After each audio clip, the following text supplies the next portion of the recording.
Hello, je reviens avec une nouvelle vidéo pour vous parler un petit peu des fêtes de fin d'année dans notre famille. Je vais vraiment survoler parce que c'est vrai que j'ai fait pas mal d'images que du coup je vais vous montrer.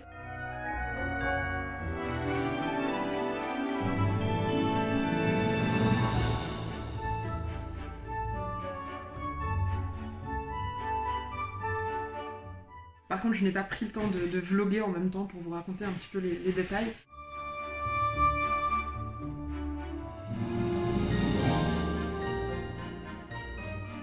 Les fêtes de famille chez nous, elles durent longtemps parce que comme on a une famille hyper recomposée, ben c'est vrai qu'on a plein de fêtes différentes, en particulier les enfants qui fêtent aussi chez leur papa.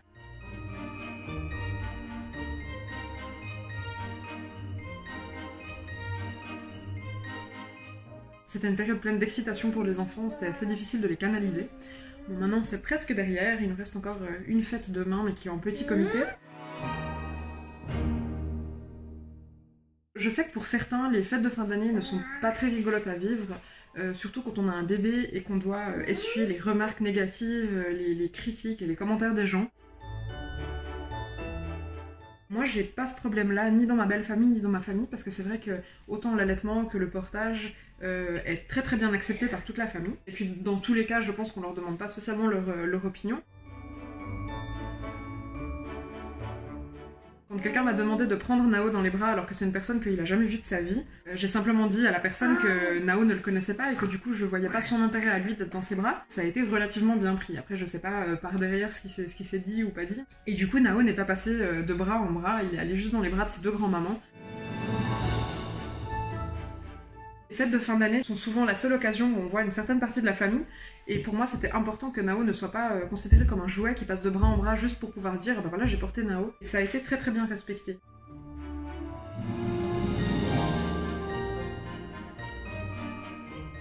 On s'est pas non plus posé de questions sur ce qu'il fallait prévoir pour emmener avec nous pendant les fêtes de fin d'année avec Nao, parce que de toute façon, que ce soit pour se nourrir ou pour dormir, il a besoin que de moi, étant donné qu'il dort sur moi et qu'il est encore entièrement allaité. C'est-à-dire qu'il porte des aliments à sa bouche, il commence à avoir du plaisir à les mettre dans sa bouche, par contre il n'avale pas du tout.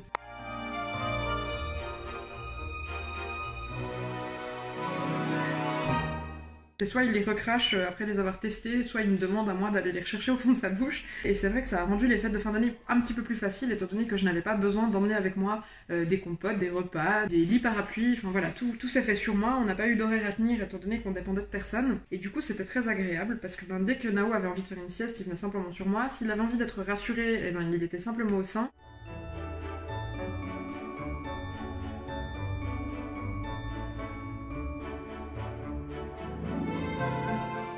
Maintenant qu'il a 9 mois, il est à l'âge où il commence à tendre les bras vers nous. Je trouve que c'est un âge qui est vraiment pratique parce que ça reste quand même un petit bébé. Bon, j'ai toujours l'impression d'avoir mon nouveau-né dans les bras, surtout quand il est en train de téter.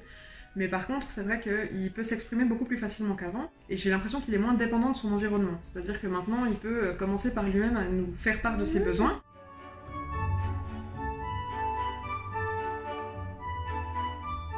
Je vais survoler rapidement le sujet ici. Je cherche pas à lancer un débat parce que je suis tout à fait consciente que beaucoup de gens aiment fêter Noël avec tout ce qui tourne autour, c'est-à-dire la religion, le Père Noël, etc.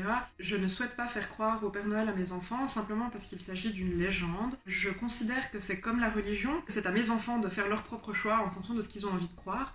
Du coup, je leur ai parlé du Père Noël, on en parle facilement à la maison s'ils ont des questions ou s'ils ont eux envie d'amener un sujet, c'est volontiers.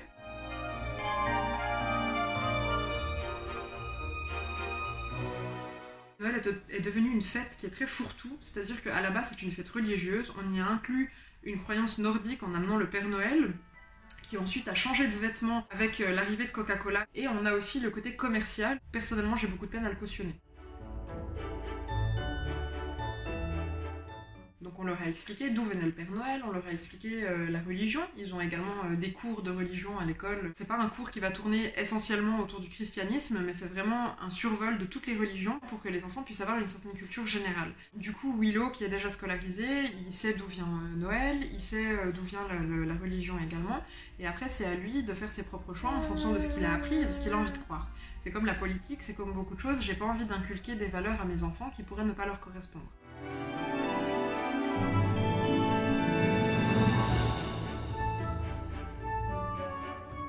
Du coup, la magie de Noël chez nous, elle existe. On a un sapin de Noël avec des décorations, etc. Mais c'est vrai qu'on le fait essentiellement pour les enfants. On prend simplement ce qui est important pour nous, et puis on en fait un mix qui nous correspond.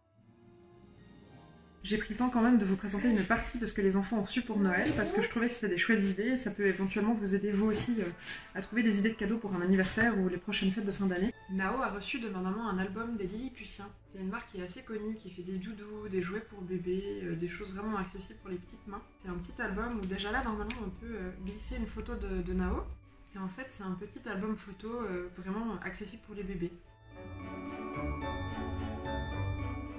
Willow se passionne en ce moment pour tout ce qui est mythologie et du coup il a reçu ce livre sur les mythes grecs illustrés et c'est un livre qui est super accessible pour les enfants. Il y a plein de dessins, c'est écrit relativement gros et je trouve ça vraiment chouette parce que ça lui permet à lui de découvrir plein d'histoires de la mythologie grecque et après de venir nous poser des questions. Quand il comprend pas certains mots, il vient vers nous. Et Eileen a reçu ce livre-là que je trouve super sympa. Ça s'appelle Qui se cache derrière la porte. Vous avez une serrure avec quelque chose de très effrayant à l'intérieur. Et l'idée c'est de commencer par trouver la clé pour ouvrir la serrure, donc la clé se trouve sur cette page là, et en fait une fois qu'on a trouvé la clé et qu'on peut tourner la page, on réalise que ce qui semble nous faire très peur ne fait en fait pas peur du tout. Donc là aussi vous avez la clé à trouver ici, et ensuite vous réalisez que ce qui faisait peur dans la serrure ne fait en réalité pas peur du tout. Eileen a reçu aussi ce kit de bricolage de motifs à frotter de la marque Jeko. Jeko c'est une marque que vous devez connaître a priori, c'est une marque qui crée vraiment des jeux en carton et en bois qui sont de super bonne qualité, qui sont très très accessibles et c'est toujours des très très belles idées de bricolage ou des belles idées d'activités pour les enfants. J'aime beaucoup cette marque là.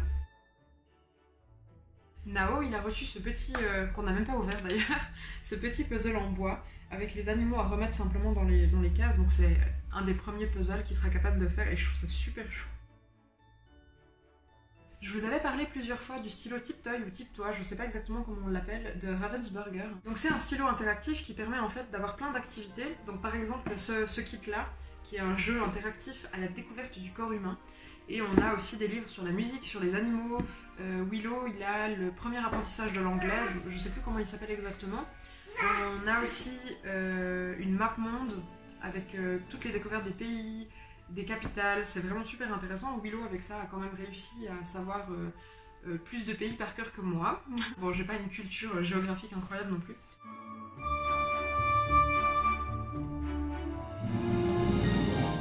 Je vous avais montré déjà dans la précédente vidéo ce petit jeu-là qu'on a offert nous à Nao.